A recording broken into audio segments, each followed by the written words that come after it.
Now, for everybody that's not too comfortable with using clippers to fade, let me teach you a little trick. If you want to practice fading and you're not too secure about it yet, always start, see, here's your occipital bone. Your occipital bone here in the back is almost like a skateboarding ramp.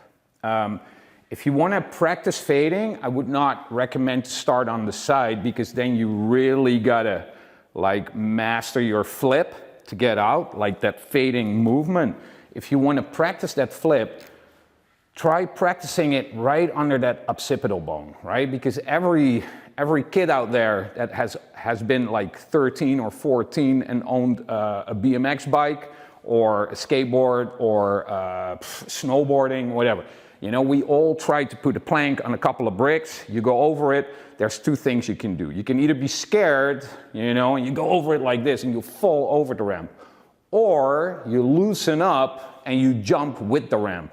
That is what you got to do here. If you're like tensed up with your fading, you're not going to learn. But if you want to learn to relax, use that skateboarding ramp right over there.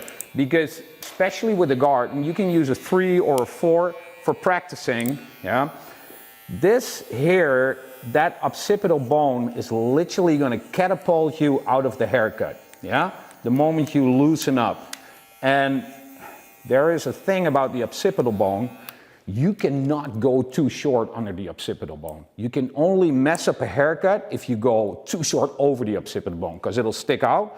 But under here, if you go from like half, so that is clipper open, or 0, yeah, even when you screw up a little bit here, as long as the hair is falling on the occipital bone, the haircut will always be balanced out. So that is a little trick. If somebody wants to go really short and you want to practice, put on a guard 4 and just practice that little flip of the wrist. Yeah, because that is really all you got to learn when you're fading. Just knowing where to get that clipper out, you know, and relax your muscles and your wrist.